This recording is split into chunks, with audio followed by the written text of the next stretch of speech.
तो अमेरिका और ईरान के बीच 3 महीने से जारी तनाव को कम करने की दिशा में बड़ी सफलता मिल सकती है। नमस्कार, मैं हूं नीलू।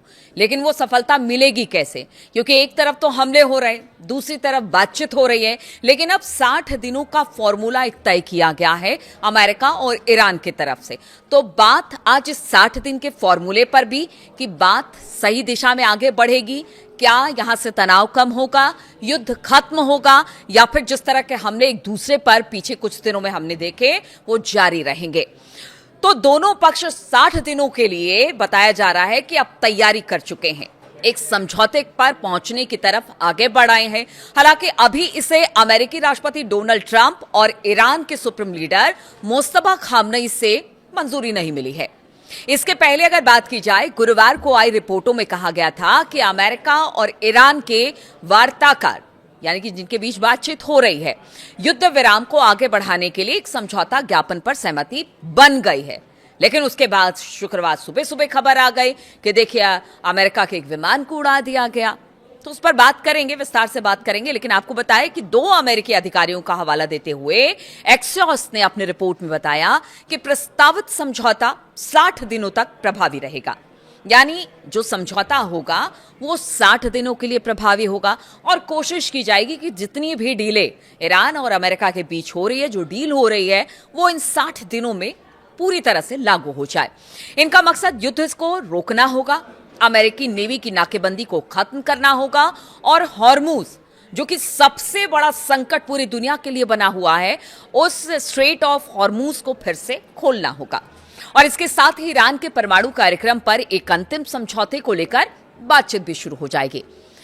देखिए, यह समझौता अभी तो फिलहाल अधर में लटका हुआ है, क्योंकि दोनों तरफ से, यानी कि मुस्तफा खामनेई और इधर अगर डोनाल्ड ट्रंप की बात की जाए तो उनकी तरफ से कोई सिग्नेचर नहीं हुआ है या फिर समझौते पर हामी नहीं भरी गई है।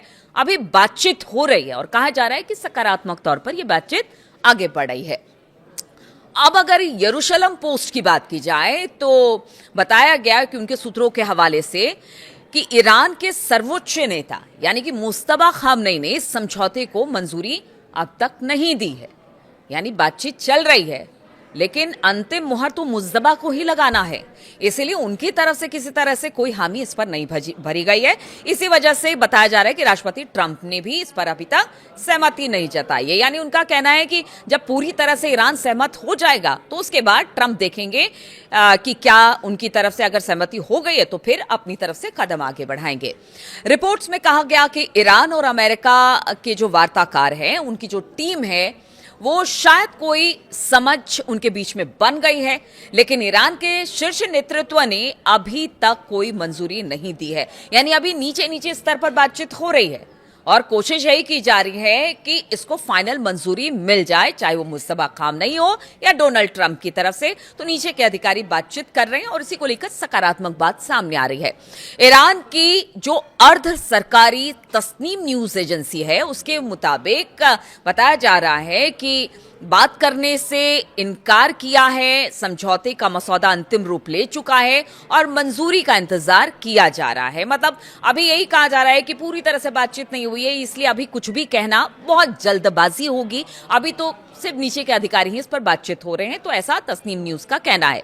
तस्नीम न्यूज से बातचीत करने वाली टीम के करीबी के सूत्रों के हवाले से बताया गया है कि अगर किसी समझौते का मसौदा पक्का होता है तो फिर उसे पाकिस्तानी मध्यस्थों के साथ साझा किया जाएगा। क्योंकि आपको बता दें कि, और आपको याद भी होगा कि पाकिस्तानी ही मध्यस्थता कर रहे ईरान अमेरिका के बीच में, इसलिए अगर किसी तरह से ईरान सहमति देता है इस मध्यस्थता के लिए और उनको सारे प्लान्स पर लगता है कि नहीं बात आगे बढ़नी चाहिए, तो पहले उसे पाकिस्तान के आगे रखना पड़ेगा और फिर उसकी घोषणा की जाएगी। देखिए, ईरान और अमेरिका के बीच डील में क्या है वो अब आपको बताते हैं, क्योंकि यही महत्वपूर्ण 3-4 पॉइंट है जिसके बाद कहा यह जा रहा है कि अगर बातचीत बन जाती है तो फिर युद्ध खत्म हो जाएगा। तो पहला है ईरान का यूरेनियम। और इसी को लेकर बताया जा रहा है कि समझौते के ड्राफ्ट में ईरान के समृद्ध यूरेनियम पर एक पूरी रूपरेखा तैयार की गई है। एक्सियोस के अधिकारियों ने कहा कि समझौते में ईरान की प्रतिबद्धता शामिल है कि वो परमाणु हथियार बनाने की कोशिश नहीं करेगा।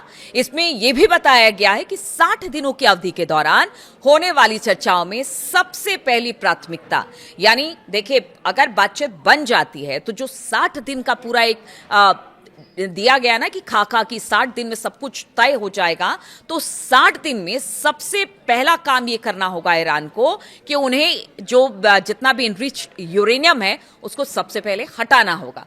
यानी उसको हटाएंगे, उसके बाद ये बातचीत आगे बढ़ेगी, क्योंकि बातचीत के बीच में भी अगर उनका यूरेनियम उनके पास ही रहता है तो फिर कोई मतलब नहीं बनता है। इस तरह से इस प्रस्ताव में बात रखी गई है। दूसरी बात आपको बताते हैं, हॉर्मूज में जहाजों की आवाजाही जो है अभी फिलहाल बंद है। तो दूसरा बिंदु यह है कि देखिए हॉर्मूज जो स्ट्रेट है वहां पर जहाजों के लिए पूरी तरह से इसे खोल दिया जाए और इसके बदले में कोई टोल या फिर शुल्क ईरान नहीं लेगा। बारूदी सुरंगें, तीसरा पॉइंट, बारूदी सुरंगें ईरान को हटाना पड़ेगा और ईरान को पहले 30 दिनों के भीतर यानी 60 दिनों का जो कार्यक्रम पूरा बातचीत का रखा गया उसमें 30 दिनों के अंदर, शुरुआती 30 दिनों के अंदर जो जितने बारूदी सुरंग इस वक्त स्ट्रेट ऑफ हॉर्मुज में बिछाए गए हैं उसको खत्म करना पड़ेगा। नौसैनिक बारूदी सुरंगों का पता लगाना और फिर उन्हें हटाना, यह फिर ईरान की जिम्मेदारी होगी। और IRGC को बताया गया है कि वो पूरी तरह से क्लीन कर दे बारूद से, जो सुरंगें वहां पर बिछाई गई हो बारूदी सुरंगों से बिल्कुल क्लीन होना चाहिए जो स्ट्रेट ऑफ हॉर्मुज है। और उसके बाद जो जहाजों की आवाजाही है उसको जाने देना होगा, उसे रोकना नहीं होगा और किसी तरह का टोल टैक्स वसूला नहीं जाएगा ईरान की तरफ से। यह तीसरा पॉइंट है। और चौथा, अमेरिकी नाकेबंदी हटाना, यानी इसके बदले में अमेरिका जो है इस वक्त जो नाकेबंदी उसने कर रखी है ईरान के आसपास की, उसको ईरानी बंदरगाहों पर अपनी नौसैनिक नाकेबंदी हटा लेनी होगी।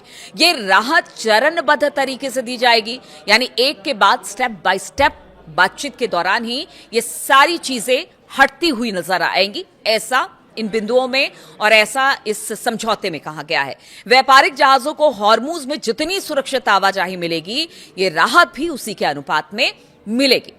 लेकिन अब सुनिए दूसरी तरफ क्या हो रहा है। बातचीत हो रही है, 60 दिन का एक खाका तैयार किया गया है, स्टेप बाय स्टेप चरणबद्ध तरीके से बातचीत को आगे बढ़ाया जाएगा। कहा यह गया है कुछ तुम आगे बढ़ो कुछ हम आगे बढ़े, यानी अमेरिका का कहना है कि अगर कुछ आप करते हैं तो फिर हमारी तरफ से भी राहत मिलेगा। लेकिन एक तरफ तो बातचीत हो रही है और दूसरी तरफ दोनों देश एक दूसरे पर हमले कर रहे हैं। बीते 2-3 दिनों में हमने देखा कि लगातार हमले हुए हैं अमेरिका की तरफ से भी और ईरान की तरफ से भी। ईरान के सरकारी टीवी ने दावा किया है कि शुक्रवार तड़के एक अमेरिकी विमान को मार गिराया गया। रिपोर्ट में कहा गया कि बुशहर प्रांत के जम इलाके में दुश्मन के एक विमान को रोका गया और फिर उसे नीचे गिरा दिया गया। सरकारी टीवी ने जम काउंटी के गवर्नर मसूद तंगस्तानी के हवाले से बताया कि ईरानी हवाई रक्षा प्रणालियों ने विमान को सफलतापूर्वक निशाना बना लिया है। और देखिए पीछे अमेरिका ने जिस तरह से उसके जहाज को निशाना बनाया था उसके बाद से ये देखने को मिल रहा है और कहा भी तभी जा रहा था कि कहीं इसका असर बातचीत पर ना पड़े। और इस बीच अमेरिका ने ईरानी मीडिया रिपोर्टों को गलत बता दिया जिसमें अमेरिकी विमान को गिराने की बात कही गई है। अमेरिकी अधिकारियों ने रॉयटर्स को यह जानकारी दी कि अमेरिकी अधिकारी ने कहा कि देखिए ईरान के सरकारी टीवी के दावों के बावजूद बुशहर प्रांत के पास कोई भी अमेरिकी विमान नहीं गिराया गया है, ईरान झूठ बोल रहा है, ऐसा अमेरिका का कहना है। उधर ईरान की जो अर्ध सरकारी तस्नीम न्यूज एजेंसी है उसकी बात की जाए तो तंगस्तानी के हवाले से बताया कि आज रात की घटना में एक दुश्मन विमान को मार गिराया गया। गवर्नर ने यह भी कहा, यह गवर्नर की बात है, अमेरिका कह रहा है हमारा कोई विमान नहीं गिरा है, लेकिन गवर्नर कह रहे हैं कि शहर में हालात सामान्य हो गए हैं, एक विमान को गिराया गया है। और यह घटना ऐसे समय में सामने आई है जब इस बात के संकेत मिल रहे थे कि अमेरिका और ईरान के बीच तनाव खत्म हो रहा है, बातचीत हो रही है, डील पर सहमति बन रही है। अगर रिपोर्टों में कहा गया है कि प्रस्तावित डील लगभग तय है, लेकिन अभी तक जैसा मैंने पहले बताया कि ना डोनाल्ड ट्रंप की तरफ से इसे मंजूरी है और ना ही मुस्तफा खामनेई की तरफ से। ईरानी मीडिया का कहना है कि अभी तक कोई अंतिम समझौता नहीं हुआ है। और इसके पहले अमेरिका ने गुरुवार सुबह तड़के, जिस तरह मैं पहले बता रही थी कि शुरुआत अमेरिका की तरफ से किया गया और उसके बाद ही ये देख रहे हैं एक दूसरे पर हमला हो रहा है, तो अमेरिका ने गुरुवार के बताया जाता है कि गुरुवार सुबह तड़के ईरान पर हवाई हमले किए और इन हमलों में ईरान के बंदरगाह शहर बंदर अब्बास पर मिलिट्री ठिकानों को निशाना बनाया गया। अमेरिका ने कहा कि इसमें ईरान की तरफ से ड्रोन हमले के जवाब में यह कार्रवाई की गई थी। स्ट्रेट ऑफ हॉर्मुज में भी उन्होंने कहा था कि बारूदी सुरंगें बिछाने का प्रयास ईरान की तरफ से हो रहा था, तब हमने अपने बचाव में यह हमला किया है। तो इसे क्या माने? आप देखिए, आईआरजीसी का कहना है कि हमला करोगे तो हमला हम करेंगे, और इसी को लेकर आज ये दावा किया गया कि एक अमेरिकी विमान को गिरा दिया गया है। लेकिन आप अब समझिए कि एक तरफ बातचीत हो रही है, 60 दिन का एक प्लान तैयार किया गया, और दूसरी तरफ हमला हो रहा है। तो क्या ऐसे में आप मान के चलेंगे कि ये बातचीत बहुत जल्द वाकई बातचीत को लेकर किसी नतीजे पर पहुंचा जा सकता है, या बातचीत की आड़ में ये सब कुछ हो रहा है कि इनडायरेक्ट वे में हम अपने बचाव कर रहे हैं, इसलिए हम एक दूसरे पर हमला कर रहे हैं? ऐसे में बातचीत कैसे आगे बढ़ेगी? हालांकि बातचीत को सकारात्मक बता रहे, चाहे वो ईरान हो चाहे वो अमेरिका हो, लेकिन अगर इसी तरह से हमले होते रहे तो बातचीत कितना सकारात्मक होगा, सबकी निगाह इसी पर रहेगी। मेरी भी निगाह इस पर बनी रहेगी। बहुत बहुत शुक्रिया मेरे साथ इस वीडियो में शामिल होने के लिए।